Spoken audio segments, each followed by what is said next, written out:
सुन रहा था कि ये जापान सहयोग सरकार की सहयोग से मतलब ये सारे सहयोग और सारे नीतीश कुमार जी के ही यहाँ फाइनली कहना चाहते हैं कि नीतीश कुमार आप मुझे बताइए कि आप नीतीश कुमार जी के तो नहीं है मुझे तो ये अब डाउट लग रहा है। नहीं, मैं तो सिर्फ सवाल करने वाला हूँ। मैं नमन करती हूँ ऐसे प्रधानमंत्री को, बिहार और देश की जनता और महिलाएं नमन करती हैं, वैसे बेटे नमन करती हैं जिनकी माओं को आप जगह देंगे। प्रधानमंत्री पे भी अगर क्वेश्चन मार्क होने लगा तो फिर इस देश तो चलने से रहा। फिर नीतीश कुमार जी जैसे सीएम को झेलना तो हमारे लिए बहुत मुश्किल है, क्योंकि ये काम करते कम है, दिखाते ज़्यादा हैं। तो प्रधानमंत्री जी ने सिर्फ उज्ज्वला गैस नहीं दिया, वो किचन से लेके सदन तक का रास्ता तय किया है हमारे लिए। तो आप सोच सकते हैं कि इतनी बड़ी बड़ी कल्पना, इतने ऊंचे विचार और इतना महिला शक्ति पे काम करना, ये एक और एक महापुरुष काम कर सकता है, वो है आदरणीय नरेंद्र मोदी। ये कल्पना हम सिर्फ नरेंद्र मोदी के ही शासन में लागू करा सकते थे, क्योंकि ये शक्ति तो थी ही नहीं किसी में। लोकसभा में जो नारी शक्ति वंदन अधिनियम बिल पेश किया गया है, उसमें कोटा के अंदर कोटा है, ये आप दावा कर रहे हैं? पढ़िए, बिल्कुल आप पढ़िए उस बिल को, वो डिटेल लिखा हुआ है कि कोटा के अंदर कोटा है वो। जी, जी, आप उठा के पढ़ लीजिए। मैं बिल पढ़ा नहीं हूँ, लेकिन जो लोग कह रहे हैं उसके मुताबिक यही है। मीडिया में भी एक खबर आई है कि कोटा के अंदर कोटा नहीं। हमें जो नोटिफिकेशन जारी हुआ है वो उसमें है। नमस्कार, आप देख रहे हैं आरडी न्यूज़। मैं हूं योगेश चक्रवर्ती। केंद्र सरकार ने लोकसभा में नारी शक्ति वंदन अधिनियम बिल पेश किया है और कहा जा रहा है कि ये नरेंद्र मोदी सरकार का मास्टर स्ट्रोक है। लोग इसे 2024 के लोकसभा चुनाव से जोड़कर देख रहे हैं। हमारे साथ बिहार बीजेपी के मीडिया पैनलिस्ट रानी चौबे जी हैं। आइए इन्हीं से जानते हैं कि इनका क्या कहना है। जिस तरह से कहा जा रहा है कि मोदी सरकार का ये मास्टर स्ट्रोक है 2024 का लोकसभा चुनाव जीतने के लिए महिलाओं के प्रति सम्मान नहीं। आपने इस नाम को सुना, नारी शक्ति वंदन अधिनियम, इसी की बात कर रहे हैं ना? जी जी बिल्कुल। तो अपने आप में ये शक्ति है। जो महापुरुष हमारे आदरणीय प्रधानमंत्री जी नरेंद्र मोदी जी, मैं कोटि कोटि नमन करती हूँ। पूरा देश, पूरा बिहार, पूरे भारतीय जनता पार्टी की महिलाएं और पूरे बिहार की महिलाएं और मातृशक्ति बेटियां सब उनको नमन कर रही हैं। आज कहीं ना कहीं ये समय आ गया है जब महिलाओं को अपना अस्तित्व समझ आ रहा है, और वो सिर्फ और सिर्फ प्रधानमंत्री की देन है। कहीं ना कहीं हम सोचते थे, एक समय ऐसा था कि हम सोचते थे कि हम घर से बाहर निकलेंगे तो प्रधानमंत्री जी ने सिर्फ उज्ज्वला गैस नहीं दिया, वो किचन से लेके सदन तक का रास्ता तय किया है हमारे लिए।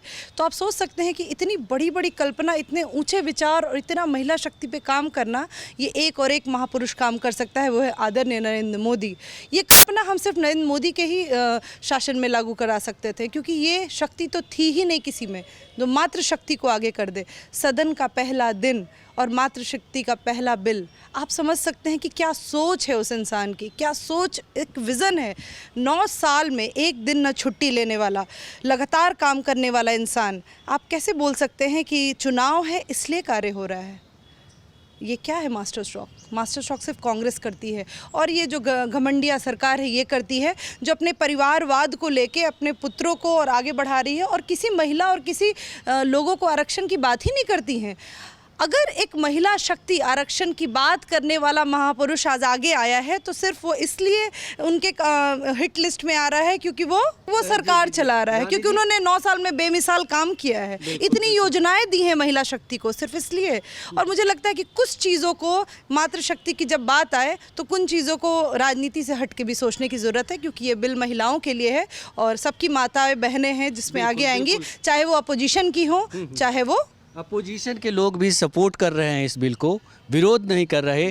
लेकिन उनका कहना है कि जिस तरह से पहले कई साल पहले, आज से मतलब 20 साल पहले, एक बार 23 साल पहले इस बिल को पेश किया गया था, महिला आरक्षण बिल को लोकसभा में, तो उनका कहना है कि कोटा होना चाहिए।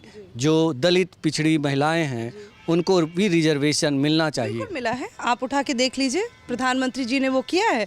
दूसरी बात कि जब ये बात करते हैं कि हमने ये बिल पेश किया था तो अभी तक ये लागू क्यों नहीं हुआ, क्या वो शक्ति हमारे आदरणीय प्रधानमंत्री को है?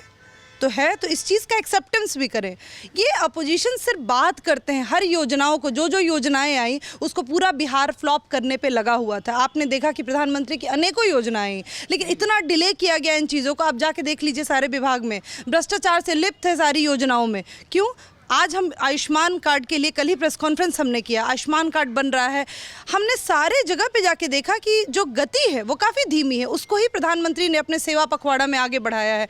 तो हम कैसे बोल दें कि आप बिहार में अगर योजना मिली तो ये कर्तव्य बनता है नीतीश कुमार जी का, ये कर्तव्य बनता है तेजस्वी यादव जी का भी कि अपने मंत्रालय को डंडा लगाएं और बताएं कि आप इन योजनाओं पे कार्य करें, क्योंकि बिहार वासी बहुत अब त्रस्त हो गए हैं आपसे। जी जी रानी जी, आपने कहा कि महिलाओं कोटे की हमने बात की, दलित पिछड़े महिलाओं को कोटा मिला है, तो ये मेरी जानकारी में नहीं है, क्या सचमुच ऐसा है? जी, SC ST और 33% आरक्षण जो महिलाओं को जो नारी शक्ति वंदन अधिनियम बिल पेश किया गया है, कोटे में कोटा दिया गया है। बिल्कुल, वो बिल पास होगा, मैं बता रही हूँ, कल अधिनियम लागू, कल अधिनियम बिल पेश किया गया है, ठीक है।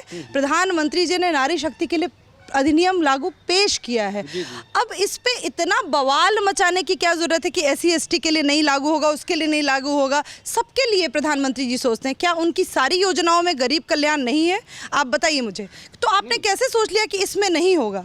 नहीं, मैंने सोचा नहीं, मैं ये कह रहा हूँ कि बिल के बारे में जो कहा जा रहा है कि जो होना चाहिए था, जिसकी मांग थी, एक बड़ा जो जनसमूह है देश के, 33% आरक्षण महिलाओं के लिए कम है। और आपको नहीं मैं कह रहे हैं कि जो महिला पिछड़ी और दलित हैं, जिन्हें सुविधा भोगी नहीं है, जिस तरह से बाबा साहब अम्बेडकर ने आरक्षण की जो कल्पना की है कि वंचितों को आरक्षण मिलना चाहिए, वो आरक्षण महिलाओं को भी मिलना चाहिए, रिजर्वेशन के अंदर रिजर्वेशन होना चाहिए। बिल्कुल, रिजर्वेशन की बात हो रही है, आप कैसे बोल सकते हैं कि नहीं हो रही है? मैं यही क्वेश्चन आपसे करती हूँ कि क्या आदरणीय प्रधानमंत्री जी ने कोई एक भी ऐसी योजना लाई जिसमें दलित पिछड़े वर्ग के लोगों को नहीं मिला है ये चीज़? आपको ऐसा लगता है? आप बिल को पूरी जानकारी के साथ पढ़िए, 33% में SC ST सब कुछ है। आप इन कोटाओं की जो बात करते हैं, तो उन कोटाओं में हमारे भारतीय जनता पार्टी में ऐसी कितनी महिलाएं हैं जो SC ST में हैं? इतनी पदाधिकारी बनी है, कहाँ से बनी है? 33% हमने शुरू से अपने पदाधिकारी में भी लागू किया है। आप उठा के देख लीजिए, कोई भी मोर्चा है, ठीक है, वो दलित समाज का भी है। लोकसभा में जो नारी शक्ति वंदन अधिनियम बिल पेश किया गया है, उसमें कोटा के अंदर कोटा है, ये आप दावा कर रहे हैं? पढ़िए, बिल्कुल आप पढ़िए उस बिल को, वो डिटेल लिखा हुआ है कि कोटा के अंदर कोटा है वो। जी जी, आप उठा के पढ़ लीजिए। मैं बिल पढ़ा नहीं हूँ, लेकिन जो लोग कह रहे हैं उसके मुताबिक यही है। मीडिया में भी एक खबर आई है कि कोटा के अंदर कोटा नहीं, हमें जो नोटिफिकेशन जारी हुआ है वो उसमें है। जी जी जी, एक बात और बताएं कि जिस तरह से नीतीश गवर्नमेंट के बारे में कहा जाता है कि इन्होंने 2005 में ही महिलाओं को पंचायती राज अधिनियम के तहत जो है पंचायती राज व्यवस्था में 50% आरक्षण दिया, नौकरियों में जो है 35% आरक्षण दिया है, तो इसे एक रोल मॉडल के तौर पर केंद्र सरकार को अपनाना चाहिए था, ये कहना है जेडीयू के नेताओं को। क्या ऐसा किया है आदरणीय प्रधानमंत्री जी? नहीं किया है, बताइए आप मुझे, क्या ऐसा कर दिया है कि 50% आरक्षण की जब आप बात करते हैं, हम भी बात करेंगे, हमारे नरेंद्र मोदी जी ये भी करेंगे। मैंने आपको बताया ना कि वो किचन से लेके सदन तक का सफ़र जारी कर चुके हैं, और आज 33% हुआ है। जो पूरे कांग्रेसी, पूरे RJD की सरकार, मैं बिहार गवर्नमेंट की भी बात करती हूँ, तो इनकी जो गठबंधन की सरकार है, क्या इन्होंने सिर्फ पेश करने के लिए ये खड़े थे? इनके अंदर इतनी हिम्मत नहीं थी कि इस चीज़ को लागू किया जाए? तो 50% आरक्षण की बात करें, और नीतीश कुमार जी महिलाओं को सिर्फ वोट बैंक की तरह देखते हैं। मैं आपको बता दे रही हूँ, क्योंकि जितनी भी जीविका के काम हो रहे हैं, जितने भी ये काम हो रहे हैं, आप जाके देख लीजिए कितने घोटाले हो रहे हैं और कितने इंटरनल डैमेज किया जा रहा है महिलाओं को। जो भी प्रधानमंत्री की योजना है उसको भी डैमेज करने की बिहार में कोशिश की गई है, उसको भी कोशिश की गई है। जिस पे हम सर्वे कर रहे हैं, जिस पे हम आयुष्मान हो, चाहे स्वयं सहायता समूह हो, सबका केंद्र सर्वे कर रहा है और उसको डंडा लगा रहा है। तो नीतीश कुमार जी, अब दिन दूर नहीं है कि आप जो बेवकूफ़ बनाते हैं कि महिलाओं का वोट बैंक लेने के लिए सिर्फ आप महिलाओं को खड़ा करते हैं। महिलाओं को कहाँ आपने आगे किया है, मुझे बताइए। आप बताइए मुझे कि महिलाओं को कहाँ आगे किया है? बिहार की जो आज स्थिति बनी हुई है महिलाओं को, क्यों नहीं आपने आरक्षण इस पहले आपने जो आज प्रधानमंत्री जी ने किया वो नीतीश कुमार जी भी कर सकते हैं। नीतीश कुमार जी 15 साल पहले से किए हुए? नहीं, 15 साल पहले क्या किए हुए हैं? जो आज देश के लिए प्रधानमंत्री, वो तो PM का सपना भी देख रहे हैं, वो तो बहुत कुछ देख रहे हैं। तो नीतीश कुमार जी की आप बात छोड़ दीजिए और तेजस्वी यादव जी की बात छोड़ दीजिए। उन्होंने बिहार को सिर्फ बर्बाद और बर्बाद किया है, इससे ज़्यादा कुछ नहीं किया है। आपने जीविका की बात की कि उसमें घोटाले हो रहे घोटाले हैं। हो अभी नीति आयोग का आप डेटा निकाल लीजिए। ये अभी नीति आयोग का रिपोर्ट आया था कि गरीबी उन्मूलन में जो है बिहार सबसे टॉप में है। मुश्किल से मुझे लगता है 2 या 2.5 महीना पहले ये रिपोर्ट आई है। मैंने तो नीति आयोग का रिपोर्ट अभी तक देखा नहीं है। दूसरी बात कि मैंने ये भी देखा है कि आप ही जैसे 10 रिपोर्टर्स मेरे पास आके जीविका के सारे डॉक्यूमेंट्स मुझे अवेलेबल करा रहे हैं और बता रहे हैं कि जीविका की महिलाओं के साथ किस तरीके का फ्रॉडबाजी हो रहा है। तो अगर आप डेप्थ में घुसिएगा ना, जैसे मैं सरकार में काम कर चुकी हूँ, ठीक है, मैं सरकार में बहुत साल सचिवालय में पोस्टेड थी, तो उस सचिवालय में मैंने भी देखा है कि कैसे प्रधानमंत्री की योजनाओं का उनके फोटो को भी छोटा किया जाता है और नीतीश कुमार जी की क्या मानसिकता रही है और किस तरह वो योजना को लेके चल रहे हैं। आप एक एक नगर विकास के अंतर्गत जितने भी नगर परिषद है, नगर पंचायत है, नगर निगम है, 12 नगर निगम है, आप सारे में जाके देख लीजिए उनकी स्थिति क्या बेहाल है। आप सारे डेटा को एनालाइज कीजिए। सिर्फ डेटा बना के एनालाइज केंद्र सरकार को अवेलेबल कराते हैं, जब सर्वे होता है तो पता चलता है कितने डेटा में तो फ्रॉडबाजी है। बिल्कुल। रानी जी, आपसे हमारा आखिरी सवाल है कि जिस तरह से विपक्ष के लोग कह रहे हैं कि 2024 में जो ये बिल पेश किया गया है लोकसभा में वो लागू नहीं हो पाएगा, बस ये लॉलीपॉप की तरह महिलाओं के सामने रखा गया। तो आपने क्या किया है नीतीश कुमार जी, आपने क्या किया है? बिहार की सरकार से मैं पूछती हूँ कि आपने क्या किया है? लॉलीपॉप थमाने का जो बात कर रहे हैं आप, कम से कम इस बिल की पहल तो की है प्रधानमंत्री जी ने। ये पहल भी किसी ने किया और उसको लागू किया पहले दिन। उन्होंने मातृशक्ति को सर्वप्रथम रखा है। आप लोगों का तो ये आदत है कि आप किसी के भी अच्छे कामों में अड़ंगा नहीं लगाएंगे तो कैसे आपकी राजनीति रोटी सेकी जाएगी। नीतीश कुमार जी खत्म है इस साल। उनका मुझे लगता है कि 4 अगर उनको वोट भी मिल जाए ढंग से, अगर 4 भी विधानसभा निकाल दे तो मैं उनको बोलती हूँ, मैं ओपन चैलेंज देती हूँ कि इनकी स्थिति बहुत बिगड़ चुकी है। अब आप बात मत कीजिए नीतीश कुमार जी की, क्योंकि बहुत शर्मिंदा होंगे वो। जब वो मेरे इस इंटरव्यू को सुनेंगे तो वो सोचेंगे कि एक महिला ही ललकार रही है। कैसा महिलाओं के लिए आपने काम किया है कि आपको एक महिला ही ललकार रही है? आपको आज से मैं नहीं ललकारती हूँ, मैं बहुत पहले से ललकारती हूँ। आप नीतीश जी को ललकार रही हैं, लेकिन सवाल पूछना मेरा हक है। तो रानी जी, मैं सवाल पूछूंगा, लेकिन आपको इसका जवाब देना चाहिए कि नीतीश जी ने 2005 में ही पंचायती राज व्यवस्था के तहत 50% जो है महिलाओं को आरक्षण दिया, नौकरियों में 35% आरक्षण दिया। आज जगह जगह बिहार में तो महिलाएं दिखती है जवान पुलिस में। बिहार की स्थिति इतनी खराब है, इसीलिए अब बच्चियों के साथ रेप हो रहा है तो आराम से है। इसीलिए कल ही मैं गई हूँ, कल हमारे भारतीय जनता पार्टी के 2 लोगों की हत्या हो गई। 8 लोगों ने मिलकर एक कमरे में मार दिया उस बंदे को। कल मैं स्वयं मिलने गई थी। मैं पूरा बिहार दौरा करती हूँ, आपको बता दूँ। और जो आज केस है, तो आप बताइए एक चीज़ कि आप महिलाओं को आरक्षण दे रहे हैं और महिलाओं की हत्याएं रोक नहीं रहे हैं। महिलाओं के पुरुष जो है उनको ही खत्म कर दे रहे हैं। आप प्रशासन पे आप कहाँ हैं? आप एक की बात करते हैं। अब मैं शिक्षा नीति पे भी आती हूँ। तो बिहार की शिक्षा की क्या स्थिति है आप बताइए। शिक्षक रोड पे हैं, स्टूडेंट्स रोड पे हैं, है कौन घर में? माताओं के अपने सिंदूर पोंछ के बैठी हुई हैं। क्यों? तो उनके पति मारे गए। लाठीचार्ज हुआ था यहाँ पे। भारतीय जनता पार्टी, ये आरजेडी की सरकार और जेडीयू की सरकार ने मिलकर प्रशासन को ओपन आतंकवादियों की तरह हमें पिटाया। मुझे खुद स्वयं 25 लाठियाँ लगी थी। तो आप तो यहाँ तक करते हैं कि महिलाओं को लाठियाँ पुरुषों से लगवाते हैं। तो आपके प्रशासन में इतना भी लगाम नहीं। आप सब समझिए कि गाँव और कस्बे कस्बे तक अगर कोई पहुंच रहा है तो प्रधानमंत्री की योजना पहुंच रही है। और जब उस गांव में जाया जा रहा है तो नीतीश कुमार जी की जितनी योजना है फेलियर साबित है। अब ये इनके ही सारे आईएएस बैठे हुए हैं। सारे आईएएस तो इनके ही बैठे हुए हैं ना। ये जैसा डंडा घुमाएंगे वैसा नीति आयोग रिजल्ट दे देगा। सो प्लीज़, मुझे नीतीश कुमार जी और राजनीति और तो केंद्र सरकार के अधीन आती। नहीं, तो इनकी क्या ये रही है? नीति आयोग ने इनके कोई लोग नहीं रहे होंगे। भ्रष्टाचार हर जगह है। आप नीतीश कुमार जी के 4 लोग केंद्र में भी बैठा। भ्रष्टाचार के तहत रिपोर्ट आई। हाँ बिल्कुल, भ्रष्टाचार नहीं, नीति आयोग की मैं रिपोर्ट को गलत नहीं कह रही हूँ। मैं कह रही हूँ कि इनके भ्रष्टाचार में सारे लोग लिप्त हो चुके हैं। और बिहार से जितनी भी योजनाएं जा रही हैं जो केंद्र सरकार की है, उसमें भी ये लोग चाह रहे हैं कि फ्रॉडबाजी करें। और मैं खुद उसकी गवाह हूँ। मैंने खुद देखा है कि किस तरीके से भ्रष्टाचार हो रहा है। हर आदमी टेबल टू टेबल कमा रहा है इनके नीतीश कुमार जी के योग में।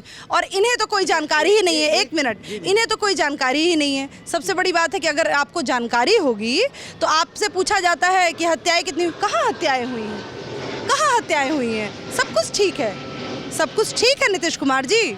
तो ये हत्याएं और इतने रेप और बच्चियों के साथ जो रेप, और अभी भागलपुर में मैं बता रही हूँ एक बच्ची के साथ है। नीरज कुमार प्रवक्ता हैं, अंजुम आरा प्रवक्ता हैं जेडीयू की।